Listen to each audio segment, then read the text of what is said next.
또 서로 한번 인사할까요? 그래도 새 일주일 됐는데 새해 복 많이 받으세요. 축복합니다. 반갑습니다. 환영합니다. 여러분, 오늘 봉사자 명단에 세 분 성함이 이렇게 회기 하나씩 좀 틀렸습니다. 정말 죄송하고요. 저희가 수정해서 홈페이지 올릴 때 다시 정정해서 올리도록 하겠습니다. 그리고 오늘 새 가족 소개합니다. 이덕형, 은지흰 성도님, 잠시 자리에 일어나 주시면 이수용, 이재선님의 소개로 등록하셨습니다.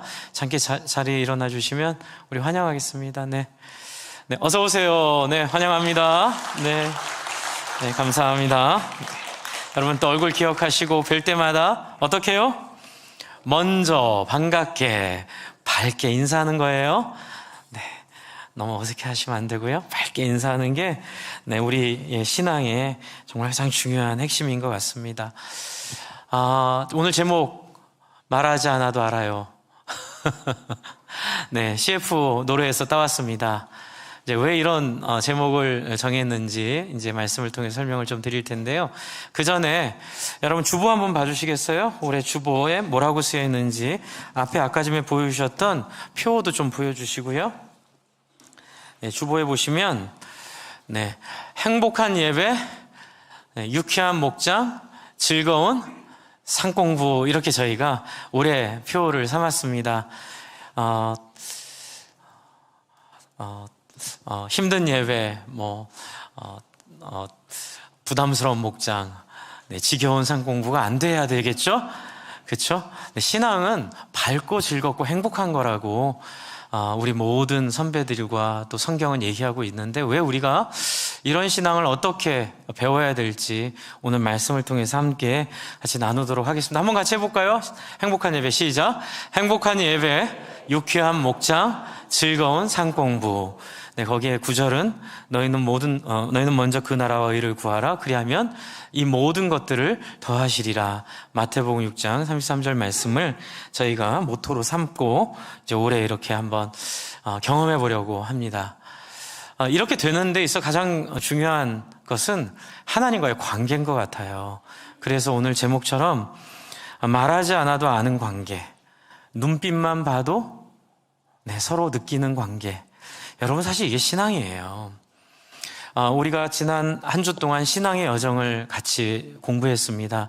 여러분, 혹시 아직 이 책 안 보신 분은 제가 정말 보장할 수 있습니다. 10,000원이 안 아깝습니다. 정말 여러분 신앙에 아주 근본적인 방향성을 바꿔주는 굉장히 결정적인 내용들이 이 안에 있다고 저는 보이고요. 그리고 그동안 많은 신학자들과 또 저도 같이 고민했던 그런 내용들을 아주 너무 명쾌하게 정리해주고 계세요. 물론 이게 정답이라고는 말할 수 없겠지만 정답에 아주 가까이 있는 우리에게 주어진, 우리 시대의 한계와 이런 상황들 속에 주어진 방향이라고 보시면 됩니다. 그래서 여러분 지난 한 주 동안 여러분 기억나는 거 몇 가지 제가 정리해드리면 3차 세계관이 있잖아요. 그래서 첫 번째가 1차 세계관이 구약 성경이 말하는 율법이에요. 율법. 주일날 빠지면 안 돼요. 예수를 믿어야 구원받아요. 예수를 영접 안 하면 지옥 가요. 이런 율법적인 내용들이 1차 세계관이에요. 기초지요. 마치 우리로 따지면 초등학교라고 보시면 됩니다. 1차 세계관. 이제 2차 세계관은 은혜예요. 은혜. 뭐라고요? 은혜예요. 예수님의 십자가로 우리가 은혜를 얻어서 이제 구원받았어요 라고 말하는 게 2차 세계관인데, 이제 문제가 하나 있어요. 그건 뭐냐면 은혜를 받았는데 우리의 삶이 현실에서 안 바뀌어요. 그래서 이 책에도 있듯이 가장 좋은 건 예수 믿자마자 천국 가는 거다. 그래야 삶의 갈등이나 현실의 어려움들 겪지 않잖아요. 그런데 왜 하나님은 우리를 예수를 믿게 한 다음에 우리를 죄를 질 수 있는 상황을 허락하시고 또 여러 역사의 어려움들을 경험하게 하시고 또 여러 실패들을 경험하게 하시는 이유가 뭘까? 그 이유는 바로 제 3차 세계관은 뭐냐면, 한번 따라해 주시겠습니까? 자유, 순종, 책임. 이 자유를 통하여 순종과 책임의 인생을 우리로 살게 하려는 하나님의 목적이 있다는 거예요. 그런데 여러분 너무 어렵죠? 자유와 순종과 책임, 특히 자유와 순종은 부딪힙니다. 자유는 뭐예요?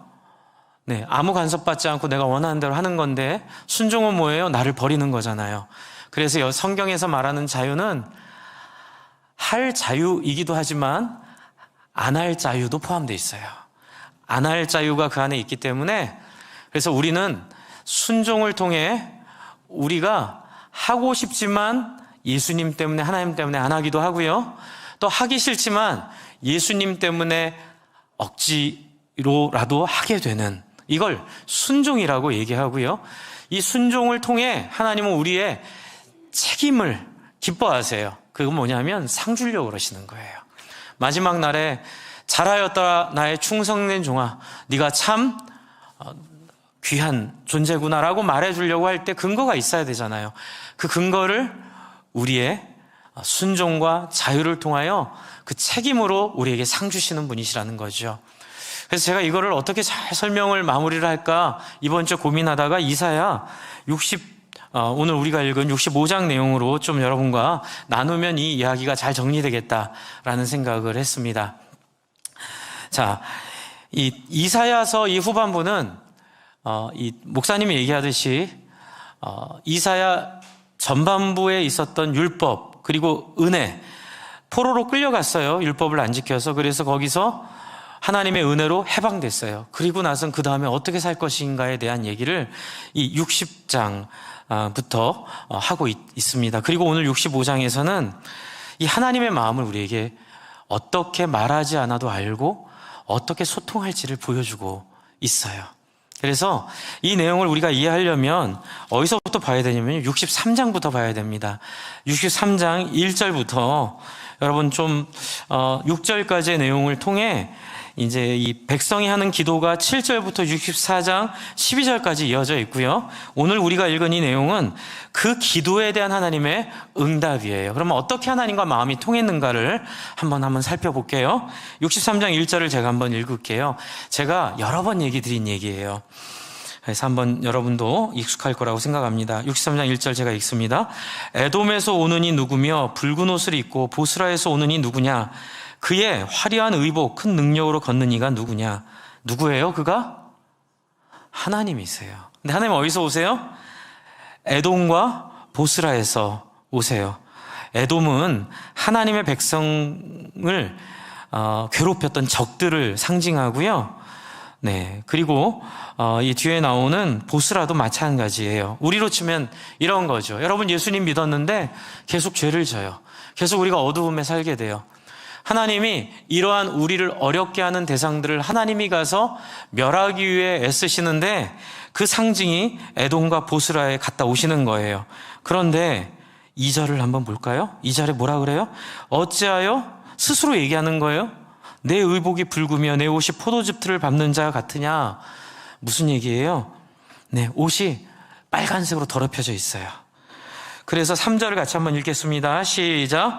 만민 가운데 나와 함께한 자가 없이 내가 홀로 포도즙들을 밟았는데 내가 노함으로 말미암아 무리를 밟았고 분함으로 말미암아 짓밟았으므로 뭐라고요? 그들의 선혈이 내 옷에 튀어 내 의복을 다 더럽혔으니. 이유는 하나님이 우리를 도와주기 위하여 우리의 대적들, 우리를 그렇게 힘들게 하는 상대들을 없애려고 가시는데 하나님 혼자 가신다는 거예요. 그래서 5절을 한번 읽겠습니다. 5절 시작. 내가 본즉 도와주는 자도 없고 붙들어주는 자도 없으므로 이상하게 여겨 내 팔이 나를 구원하며 내 분이 나를 붙들었음이니라. 여러분 하나님의 소원이 뭔지 아세요?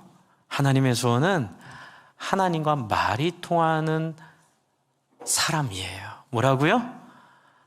하나님과 뭐가 통해요? 말이 통하는 사람이에요. 그런데 인간은 그걸 근본적으로 거부합니다. 왜냐하면 하나님과 말이 통하려고 하니 자기의 죄와 자기의 욕심이 하나님과 말이 통하게 하는 것을 막고 있고, 그리고 또 그 하나님이 원하지 않는 삶을 계속 추구하는 그 안에 욕망들이 있기 때문에 그래요. 그건 하나님을 믿지 못하는 데서 오는 거예요. 뭐냐면 파이 멘탈리티라고 합니다. 이 세상에 정해진 자원은 있는데 그것을 누려야 될 사람 너무 많아요.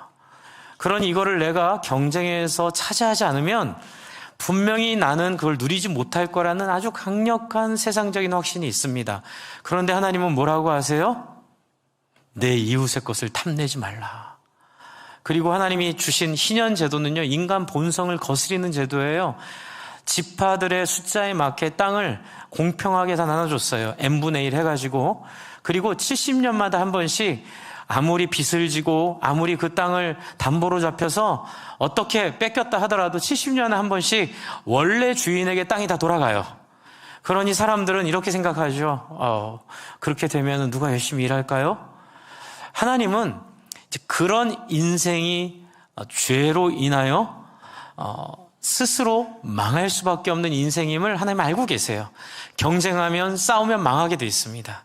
그런데 우리는 뱀에게 속아서, 어두움에 속아서 우리는 계속 그 중심으로 욕망과 욕심과 탐욕을 따라 달려가고 있었어요.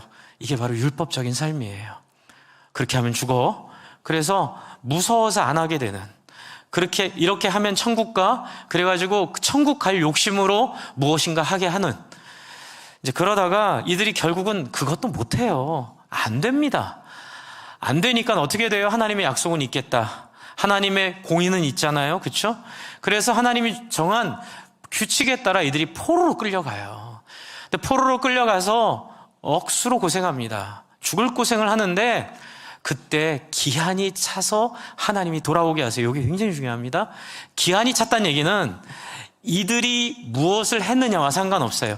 하나님이 정한 시간이 차니 어떤 일이 벌어지면 은혜의 빛이 들어와요. 그게 바로 예수 그리스도로 상징되는, 하나님 우리를 긍휼히 여기셔서, 그렇죠, 거기서 뭘 잘한 거 없었어요. 그냥 시간만 때웠어요. 70년을 딱 때우니까 그때 포로에서 귀환하게 돼서 다시 예루살렘 땅으로 돌아오게 된 상황이 지금 우리가 읽고 있는 63장의 내용이에요. 지금 하나님이 내가 에돔과 보스라에 가서 포도즙 틀을 밟아서 선열이 내 옷에 튀었는데 그 튄 이유는 포로로 끌려간 너희들을 내가 긍휼히 여겨, 너희들이 회개한 것도 아니고 너희들이 변한 것도 없는데 내가 그냥 전적으로 불쌍히 여겨 너희를 포로에서 돌아오게 했다. 지금 그 표현을 여기서 하고 있는 거예요. 여러분, 우리가 예수님 믿을 때 우리의 이 신앙의 문제가 해결이 안 되는 부분이 이 지점이에요. 여러분, 지금 하나님은 예수님을 통해서 저와 여러분을 어떻게 했죠? 여러분을 긍휼로 구원해 주셨어요. 이게 은혜죠. 그렇죠? 예수 믿고 나서 여러분 죄 안 져요? 그래서 또 우리는 계속 죄의 유혹에 있고 우리는 삶이 계속 어려워요. 그러다 보니까 이 두 번째 단계에서 어쩔 수 없이 꽝 잡는 게 매라고 해가지고 성도님들을 그래도 교회에 있게 해야 되니까 우리 목회자들이 실수하는 것 중에 하나가, 그러면 지옥 가요? 그래가지고 교회 나오게 하고 천국 가고 싶으면 빠지면 안 돼요? 그래서 교회에 있게 하고, 그래서 헌금을 하는 것만큼 하나님이 10배 100배 복을 주세요, 그래가지고 헌금하게 하는, 틀린 얘기는 아니에요. 그런데 그 얘기가 주가 돼서 동기가 돼서 여러분이 신앙생활 하게 하는 건 해결되지 않는 문제를 계속 풀고 있는 거예요. 그래서 이 신앙의 여정에서 하고 있는 얘기가 바로 그 얘기예요. 왜 우리는 이 구원받고 난 것을 이미 끝난 거로 여길까? 그래서 여기서 하는 비유가 아주 좋은 비유가 있었죠. 여러분, 결혼하신 분들 여쭤볼게요. 결혼식이 시작이에요, 끝이에요? 시작이죠. 네, 저도 주례 많이 하는데 짠해요. 막 이렇게 결혼에 들떠있는 우리 신랑 신부를 보고 있으면 아이고, 얼마나 앞으로 지지고 볶아야 안정이 돼갈까. 그 앞날에 있을 그 모양과 깊이만 다를지 얼마나 둘이 갈등하겠어요. 그렇죠? 제가 미리 알려줍니다. 근데 너무 좋으니까 한 귀로 듣고 다 한 귀로 흘려요. 근데 나중에 얘기하죠. 그런 일이 있으면 찾아와라. 자기들은 없을 것 같죠. 근데 있죠. 여러분, 바로 그거예요. 여러분이 예수님 믿고 구원받은 건 끝이 아니에요. 뭐예요? 이제 시작한 거예요. 어떤 걸 시작한 걸까요? 하나님과 마음이 통하는 인간으로 바뀌는 시작인 거예요. 그래서 하나님이 고난도 주시고 또 하나님이 이해할 수 없는 삶의 문제들도 주세요. 제가 예수님 처음 믿고 제일 당황했던 게 예수님을 믿었는데 성적이 안 오르는 거예요. 딴 사람들은 다 예수 믿고 막 좋은 데 가고 막 간증 많이 하는데 저는 예수 믿었는데 막 기도를 열심히 해도 시험 문제가 안 보이더라고요. 네, 오히려 성적이 떨어지고, 그리고 이렇게 삶을 지내오면서 남에게 안 생길 법한 확률적으로 매우 없는 그런 불행들이 저를 찾아올 때 가끔 있어요. 그래서 처음에는 오해를 하죠. 하나님 날 버리셨나? 하나님 날 싫으신가? 그런데 성경을 읽다 보니까 저만 그런 게 아니고요. 모든 성경 속에 나온 인물들은 나이와 때만 다르지 인생에 한두 번은 그런 경험을 하나님이 다 주시더라고요. 왜요? 그 일을 통해서 하나님이 만들어 가고자 하는 목적이 있는 거예요. 그 목적은 뭐예요? 우리 안에 있는 잘못된 시선을 바꾸고 우리가 그 은혜를 통하여 하나님의 마음을 읽고, 이게 나중에 이게 마지막이 되게 중요합니다. 한번 따라해 주실래요? 자원하여 하나님의 소원에 동참하는 사람으로 세우기 위해서. 그래서 이 책에서 여러분 나중에 한번 안 읽으신 분은 읽어보시고, 유튜브에 지금 저희 설교 다 올라가 있고요. 오디오북 만들어서 올려놨습니다. 여러분 그 링크들 좀 이렇게 목자님들한테 달라고 하시면, 또 아직 목장에 소속 안 된 분들은 우리 서준 선생님한테 요청하시면 저 일부 공개이기 때문에 드릴게요. 꼭 들으시기 바랍니다. 여기서 탕자 얘기를 해요. 탕자 얘기. 여러분 잘 아시는 탕자 얘기는, 둘째 아들이 아버지한테 살아있는데 막 유산 달래가지고 얼마나 무례합니까? 아버지 안 죽었는데 막 유산 뺏어가지고 갖고 가가지고 다 탕진하고 돌아오는 얘기잖아요. 그런데 그거는 1막이에요. 2막이 있어요. 2막은 뭐냐면, 그 둘째를 바라보고 둘째를 긍휼히 여기는 아버지를 못마땅히 여기는 첫째 이야기예요. 여러분, 첫째는 아버지랑 그 오랜 시간 있으면서도 둘째를 향해 하는 아버지의 행동을 이해하지 못해요. 막 화를 냅니다. 그러니까 아버지가, 얘야 너는 나와 함께 이렇게 오래 있었는데 아직도 이걸 이해하지 못하니? 그래서 그 예수님의 비유가 얘기하는 탕자는요, 한 명이 아니에요. 몇 명일까요? 2명이에요.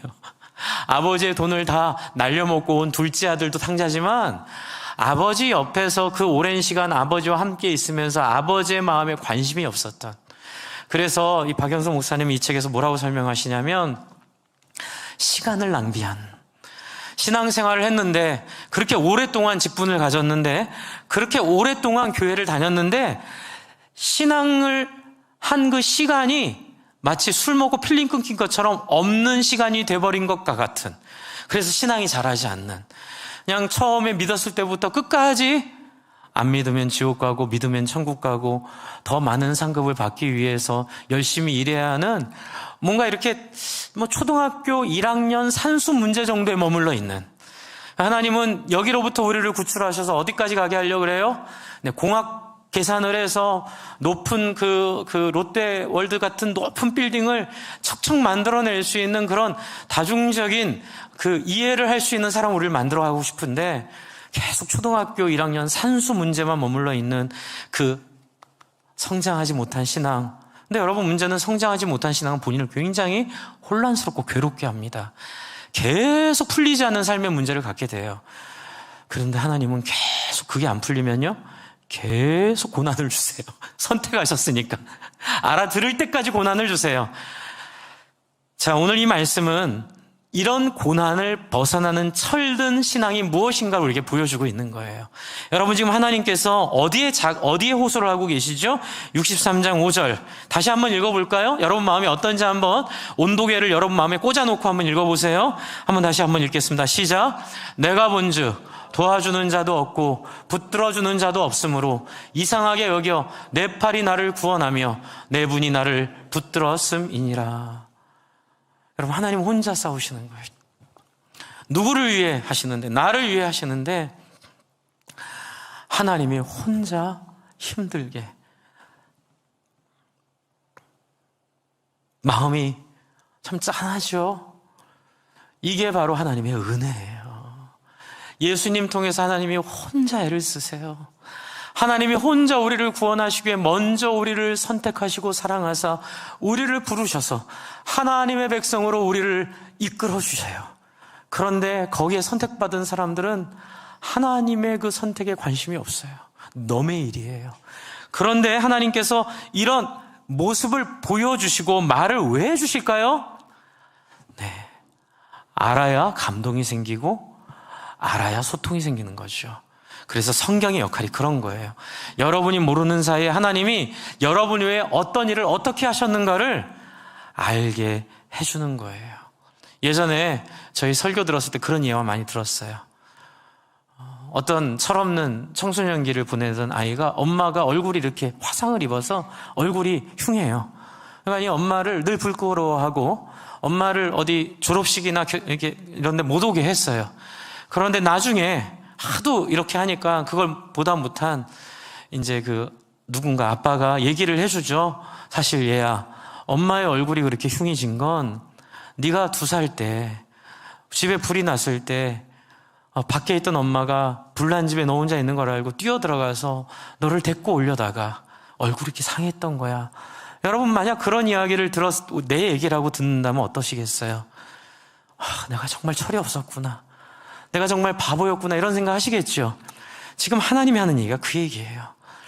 너희를 위해서 내가 이렇게 홀로 외롭게 힘들게 포도즙들을 받고 왔다. 그때 정말 중요한 게요, 7절이에요. 63장 7절. 이게 바로 이스라엘의 반응이에요. 이것 때문에 하나님이 이렇게 일하시는 거죠. 7절 같이 한번 읽겠습니다. 63장 7절 시작. 내가 여호와께서 우리에게 베푸신 모든 자비와 그의 찬송을 말하며 그의 사랑을 따라 그의 많은 자비를 따라 이스라엘 집에 베푸신 큰 은총을 말하리라. 여러분, 이거 가르쳐준다고 배우겠어요? 이거 이렇게 하라고 얘기한다고 얘기하겠어요? 감동을 받은 거예요. 깨달은 거예요. 하나님의 사랑이 이렇게 넓고 크구나. 이 은혜가 이렇게 무한하고 풍성하구나.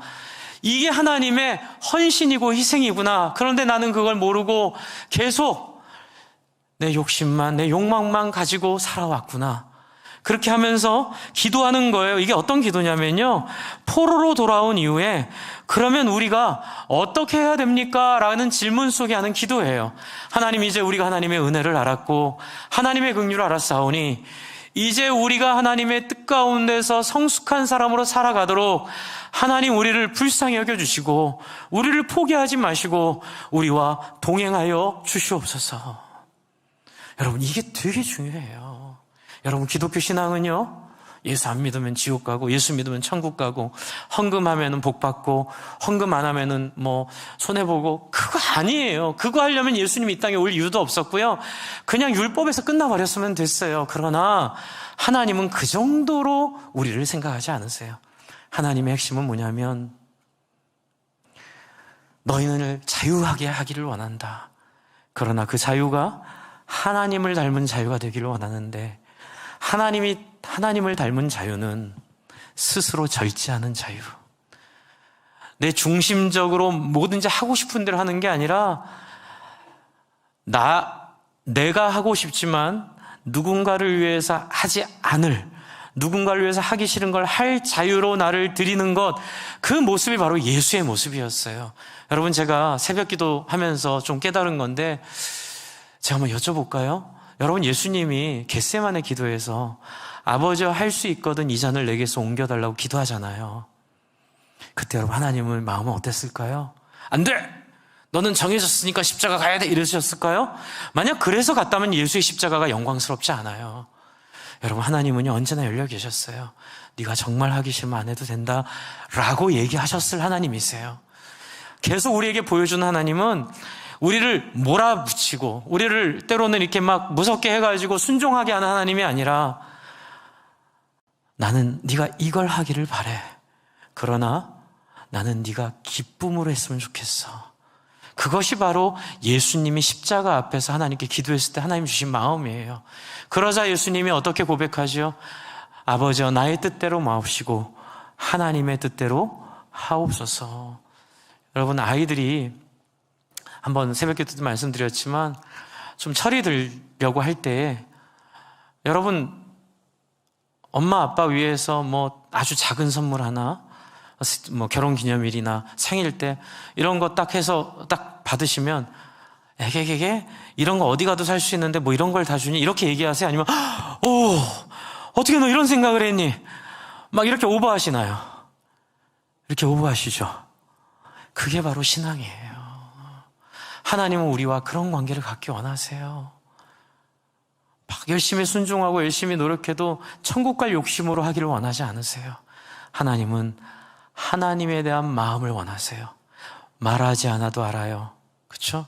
눈빛만 봐도 서로 느낄 수 있는 그런 하나님과의 소통을 위해 이렇게 우리를 위해 고생하시고 죽어주시고 우리를 위하여 모든 것들을 다 애써주시는, 그래서 이 책에서 우리 지난 새벽에 했던 내용 중 기억나는 거 또 하나 뭐가 있냐면, 여러분, 하나님은 우리를 명예로운 동참으로 이끌기 원하세요. 근데 명예로운 동참이 중요한 것은 자유 속에서 하는 동참이어야 돼요. 안 하면 안 되기 때문이 아니라 안 해도 되는데 기꺼이 하나님 때문에 하고 싶은 사람으로 우리를 완성시키는 것이 바로 하나님의 마지막 목적, 제3 세계관의 마지막 목표라고 얘기하고 계시는 거죠.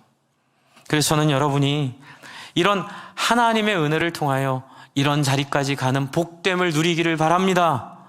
근데 여기에 과정에 되게 중요한 게 하나 있어요. 그건 바로 성육신이에요. 성육신은 뭐냐면 예수를 통해 우리를 감격하게 하는 거예요. 그리하지 않아도 되는데 굳이 은혜로 우리를 불쌍히 여기시고 홀로 포도즙들을 밟는 것처럼 예수님께서 이 땅에 오셔서 우리를 위하여 하지 않아도 될 죽음과 헌신과 수고와 희생을 따라 사셨고, 그리고 예수님 보여주신 모습이 너무너무 기가 막혀요.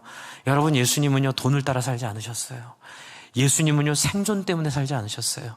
예수님은 오름을 따라 살으셨어요. 뭘 따라 살으셨다고요? 오름을 따라 살으셨어요. 그냥 우리가 막연하게 하나님 뜻 이렇게 얘기할 수는 있지만 그 하나님 뜻이라고 하면서도 우리 너무 오해를 많이 해요. 하나님 뜻은요 공의예요. 오름이에요. 인간이 가장 인간다울 수 있는 영광은 어디 있냐면요, 이익에 매이지 않는, 그리고 마땅히 인간으로 해야 될 일들을 하게 되는, 그건 뭐예요? 이타적인 마음, 다른 사람을 구원하는 모습, 다른 사람과 함께 더불어 사는 모습, 내가 소중하면 다른 사람도 소중해서 나의 인간의 존엄이 귀한 것처럼 다른 사람의 인간의 존엄을 존중해주고 그걸 세워줄 줄 아는 사람으로 성장해 가는 것이 바로 성육신을 통해 우리가 배우게 된 예수님의 모습이죠. 그래서 여러분, 이 기도를 통하여 하나님은 마음에 너무 흡족하세요. 64장 8절을 한번 보세요. 이 기도는 64장 8절까지 이어지는데 너무나 여러분이 잘 알고 계신 기도예요. 64장 8절, 그러나 여호와여 이제 주는 우리 아버지시니이다. 이 얘기 듣고 싶으셨던 거거든요. 우리는 진을 이어 주는 토기장이시니 우리는 다 주의 손으로 지으신 것입니다. 여호와여 너무 분노하지 마시오며 죄악을 영원히 기억하지 마시옵소서. 왜냐하면 율법 어겨가지고 포로로 끌려갔기 때문에. 구하오니 보시옵소서 보시옵소서. 한번 같이 해봅시다. 시작. 우리는 다, 다시 같이 다 한 목소리, 되게 중요합니다. 시작. 우리는 다 주의 백성이니이다. 아멘. 여러분, 하나님이 이걸 얼마나 소중하게 여기시는지 몰라요. 왜냐하면 구약의 모세가, 하나님 모세한테 그래요. 이스라엘 백성들 정말 지긋지긋하게 말 안 듣는다. 자, 이 인간들 포기해버리고 싹 멸해버리고 다시 모세 너를 통해, 네 후손을 통해 아브라함처럼 복의 근원이 되게 할 테니 우리 그렇게 하자. 하나님이 마음에 없는 얘기 하시는 거예요. 왜냐면 너무 속이 상해서. 근데 그걸 모세는 알아챘어요. 그래서 모세가 뭐라고 말려요? 하나님 무슨 말씀을 그렇게 하세요?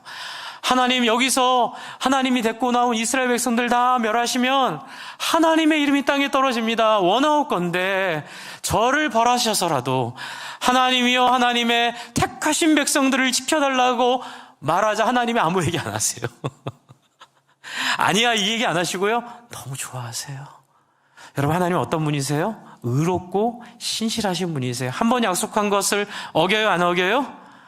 안 어기세요. 그래서 하나님은 이스라엘 백성들이 자기를 배반하던, 자기 말을 듣던 상관없이 하나님은 끝까지 포기하지 않고 이들을, 자기 아들을 십자가에 죽이면서까지도, 그러니까는 여러분, 하나님은 할 수 있는 모든 걸 다 하셨어요.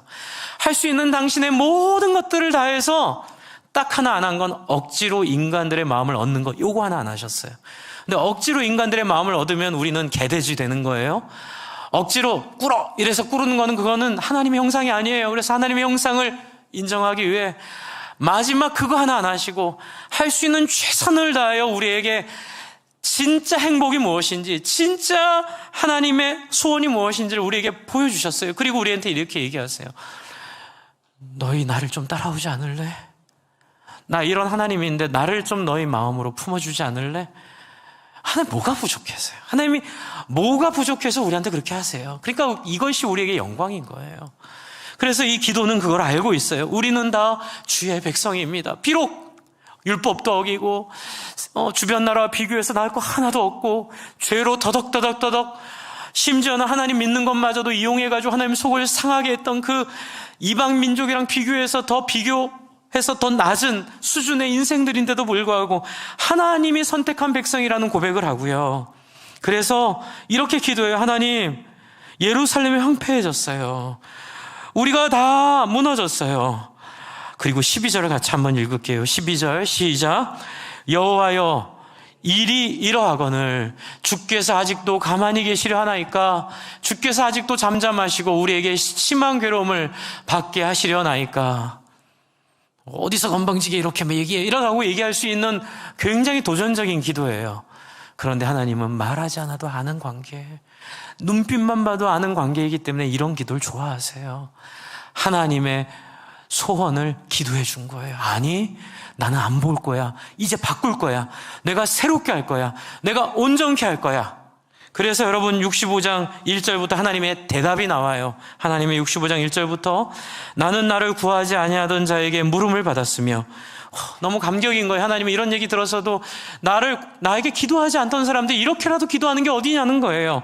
나를 찾지 않는 자에게 찾아냄이 되었으며 내 이름을 부르지 아니하던 나라에 내가 여기 있노라 하였노라. 여러분, 하나님 안 불쌍하세요? 저는 하나님 불쌍해서 견딜 수가 없어요. 뭐 이렇게까지 하세요. 인간이 뭐라고 이렇게까지 하나님이 자기를 낮추면서 이렇게까지 우리를 설득하려고 하세요. 여러분 기억하셔야 돼요. 여러분 그렇게 하나님께 소중한 사람들이에요. 그렇게 여러분 하나님께 귀한 존재들이에요.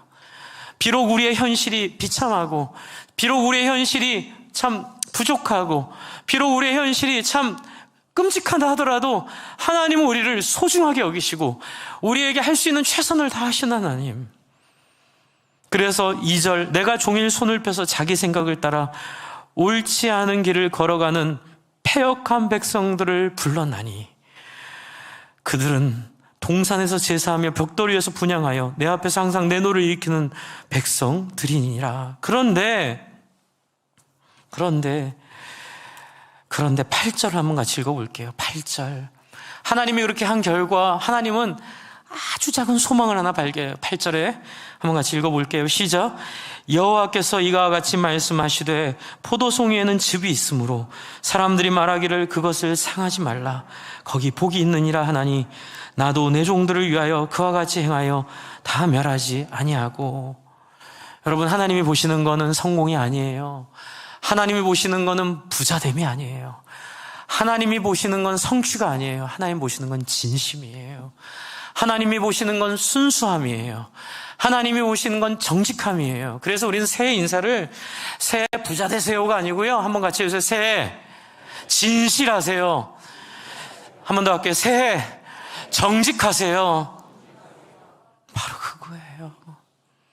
여러분, 하나님은 유명한 사람들, 알려진 것, 여기에 관심이 없으세요. 물론 알려진 게 틀렸다 이건 아니에요. 알려진 사람이라 하더라도, 유명해지든 하더라도 그 안에 이런 포도즙과 같은 하나님이 보시는 소망이 있으면 돼요. 그건 뭐예요?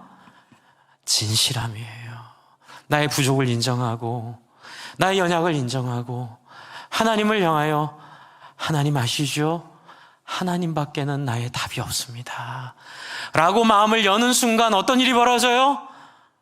내가 문 밖에 서서 문을 두드리고 있나니 누구든지 내 음성을 듣고 그 문을 열면, 따라해주세요, 나는 그로 들어가 더불어 먹고 그는 나와 더불어 마시리라. 여러분, 이게 하나님의 소원이에요. 그런데 억지로 열지 않으세요. 억지로 열면 인간의 존엄이 무너지기 때문에 그래요. 하나님은 기다리세요. 하나님은 끝까지 기다리세요. 자기가 훼손되는 한이 있어도, 자기가 상처 입는 한이 있어도 하나님 우리를 하나님으로 존중해 주세요. 그게 바로 예수 그리스도의 십자가 죽음과 부활이에요. 그리고 죽음과 부활을 깨달은 우리가 이제 가야 될 길은 뭐예요? 결혼식이 끝이 아니라 시작인 것처럼 예수 믿는 것은 이제 우리에게 시작이에요. 어떤 시작? 예수와 같은 가치관과 꿈을 따라 사는 삶, 그것이 먼저 그의 나라와 의를 구하는 거예요. 그의 나라와 의는 뭐예요? 바로 사람이에요. 뭐라고요? 사람이에요. 사람을 귀하게 여기는 거예요. 돈보다 사람을 더 소중하게 여기는 거예요. 이익보다 사람을 더 소중하게 생각하는 거예요. 그래서 말 따뜻하게 하는 게 신앙이에요. 공감해 주는 게 영적인 거예요. 그래서 사람들을 불쌍히 여겨주고 사람들을 긍휼히 여겨주고 뭐라도 하나 같이 사람들을 위해 해보려고 하는 진심이 바로 하나님이 기뻐하시는 도움이고 하나님의 격려이고 하나님을 칭찬해 드리는 거고 하나님을 도와드리는 거예요. 여러분 구약 성경 내내 보면 제사 드리지 말라고 때로 그러세요. 예배하지 말라. 노래나 너희 노래 지긋지긋하고 듣기만 해도 구역질 난다. 이렇게 표현 왜 하시냐면 노래가 중요한 게 아니라 제사가 중요한 게 아니라 제사의 주인이신 노래의 대상이신 하나님의 소원에 맞게 눈빛만 봐도 알고 말하지 않아도 느낄 수 있는 그 하나님의 마음을 느껴달라는 하나님의 간절함이 그 안에 있는 거예요. 주 안에 사랑하는 성도 여러분, 하나님께 물어보세요. 하나님, 저에게 원하시는 게 뭐예요? 하나님, 저에게 꿈꾸시는 게 뭐예요? 제 인생을 어떻게 사용하고 싶으세요? 하나님의 소원을 따라 제 삶을 한번 살아드려 볼게요. 할렐루야. 근데 그렇게 하기 위해 조심해야 될 거 있어요. 중독 조심하셔야 돼요. 성중독, 돈 중독, 게임 중독, 니코틴 중독, 알코올 중독, 도박 중독, 백 중독, 차 중독, 그렇죠? 집 중독, 땅 중독. 이 모든 중독은 도구일 뿐이지 목적이 돼서는 안 돼요. 두 개가 병행이 되질 않아요. 그래서 이 시대가 더 어려운 시대인 것 같아요. 사람들은 여러분 이사야 아까 전에 읽었던 새하늘과 새 땅을 약속하셨는데 새하늘과 새 땅의 특징이 뭐예요? 그 특징은 22절, 65장 22절, 65장 22절, 23절 같이 한번 읽을게요. 시작. 네, 좀 찾을 시간 드릴게요. 너무 빨리. 65장 22절, 23절 같이 읽습니다. 시작.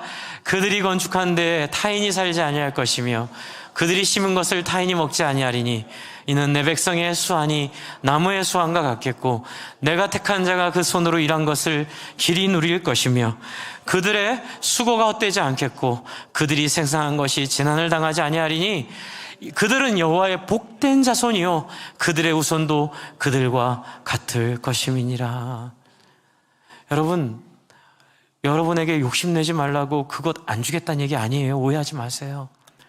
여러분이 정말로 하나님의 나라를 구하면 여러분이 불안해하고 여러분이 겪었던 모든 어려움들을 하나님이 극복하게 해주시고 많은 사람들이 구하지만 얻지 못했던 그것을 여러분이 충분히 하나님의 뜻을 살도록 하나님이 공급해 주심을 믿으시기 바랍니다. 여러분, 이 창조를 얘기하고 있어요. 그래서 여러분 이러한 내용은 17절에 65장 17절에 이 3세계관의 완성이 여기 나오는데요. 뭐라고 해요? 보라, 내가 새하늘과 새 땅을 창조하나니 이전 것은 어떻게 돼요? 기억되거나 마음엔 생각나지 아니할 것이라. 18절, 너희는 내가 창조하는 것으로 말미암아 영원히 기뻐하며 즐거워할지니라. 보라, 내가 예루살렘을 즐거운 성으로 창조하며 그 백성을 무엇으로 삼고? 기쁨으로 삼고. 19절 같이 한번 읽을게요. 시작. 내가 예루살렘을 즐거워하며 나의 백성을 기뻐하리니 우는 소리와 부르짖는 소리가 그 가운데 다시는 들리지 아니할 것이니라. 여러분, 이 컨셉을 요한계시록 22장인가에서 쓰고 있어요. 내가 하늘을 보니 새하늘과 새 땅이 내려오는데 라면서 이 얘기를 하고 있어요. 여러분, 새하늘과 새 땅은 뭘까요? 제3세계관처럼 여러분이 예수를 통하여 철이 드는 거예요.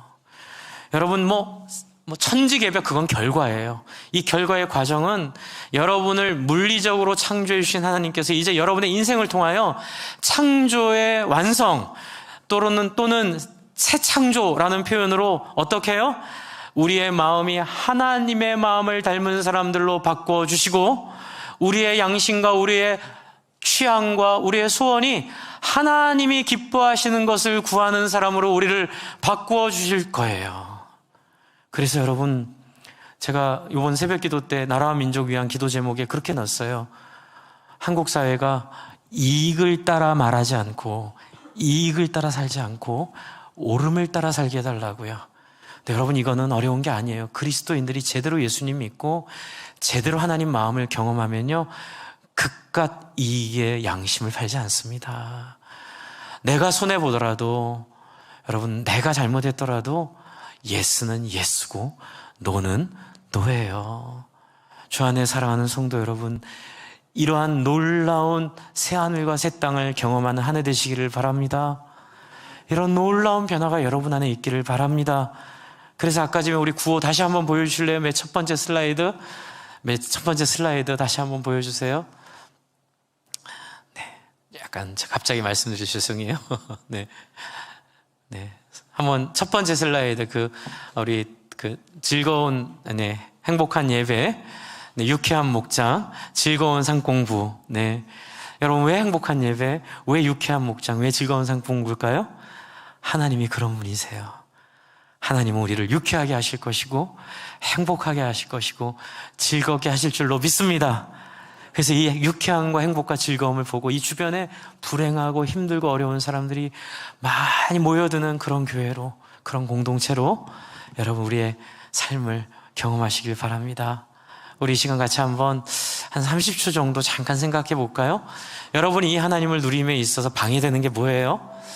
혹시 여러분 안에 가득 채우고 있는 성중독, 또는 여러분 안을 가득 채우고 있는 돈 중독, 여러분을 가득 채우고 있는 땅 중독, 여러분을 가득 채우고 있는 주식 중독, 여러분을 가득 채우고 있는 니코틴, 알코올, 또 그 밖에 자식에 대한 지나친 집착, 혹시 이런 것들 여러분 하나님 앞에 내려놓으시고 하나씩만 좀 다짐하는 시간 한 30초 정도, 내가 지금 하나님 앞에 내려놔야 될 게 뭔지를 한번 생각하고 그 내용으로 기도할게요. 30초만 한번 정해 봅시다.